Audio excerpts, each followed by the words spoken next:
ഒരു പ്രസ്ഥാനമാണെന്ന തലക്കനം കൊണ്ടാണ് നടക്കുന്നത്.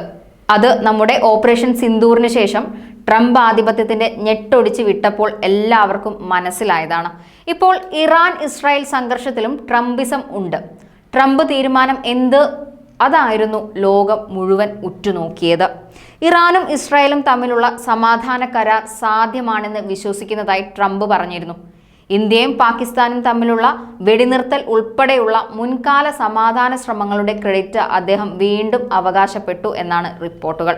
അതായത് ആശാൻ ഇപ്പോഴും കിട്ടിയതൊന്നും പോരാ. ട്രൂത്ത് സോഷ്യലിലെ ഒരു പോസ്റ്റിൽ ട്രംപ് എഴുതിയത് ഇങ്ങനെ: ഇറാനും ഇസ്രായേലും ഒരു കരാർ ഉണ്ടാവണം.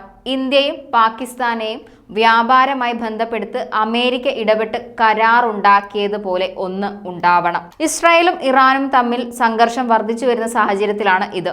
ഇറാന്റെ ആണവ സൈനിക അടിസ്ഥാന സൗകര്യങ്ങൾ ലക്ഷ്യമിട്ട് വെള്ളിയാഴ്ച ഇസ്രായേൽ വലിയ ആക്രമണങ്ങൾ നടത്തിയിരുന്നു. ഇറാനും തിരിച്ചടിച്ച് മിസൈൽ ആക്രമണങ്ങൾ നടത്തി. അവയിൽ ചിലത് ടെൽ അവീവിലെ സിവിലിയൻ കെട്ടിടങ്ങളിൽ പതിച്ചിരുന്നു.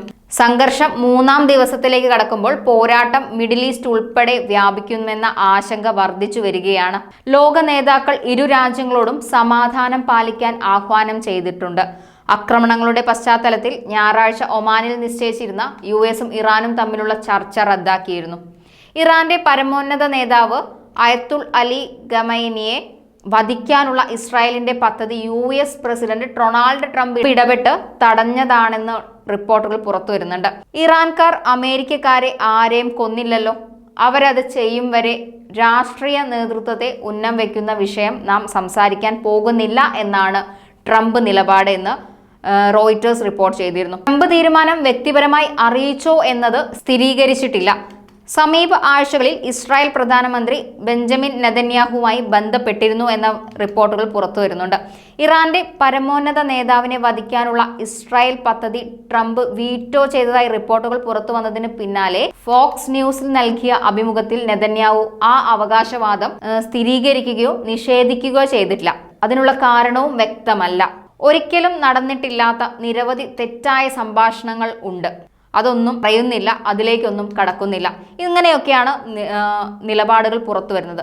പക്ഷേ നെതന്യാഹു പറയുന്നത് നമ്മൾ ചെയ്യേണ്ടത് നമ്മൾ ചെയ്യണം, നമ്മൾ ചെയ്യേണ്ടത് നമ്മൾ ചെയ്യുക തന്നെ ചെയ്യും. അതായത് ഇസ്രായേലിന് ചെയ്യാനുള്ളത് ഇസ്രായേൽ ചെയ്യും എന്നുള്ള ഒരു ഭീഷണിയാണോ അല്ലെങ്കിൽ ഒരു മുന്നറിയിപ്പാണോ എന്ന് വ്യക്തമല്ലാത്ത രീതിയിലാണ് അദ്ദേഹം ഇത് പറഞ്ഞിട്ടുള്ളത്.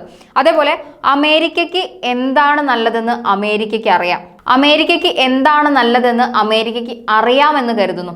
അപ്പോൾ ഉറപ്പിക്കാം, ഒരു ഭീഷണിയുടെ സ്വരത്തിലേക്ക് നെതന്യാഹു മാറിയിട്ടുണ്ട്.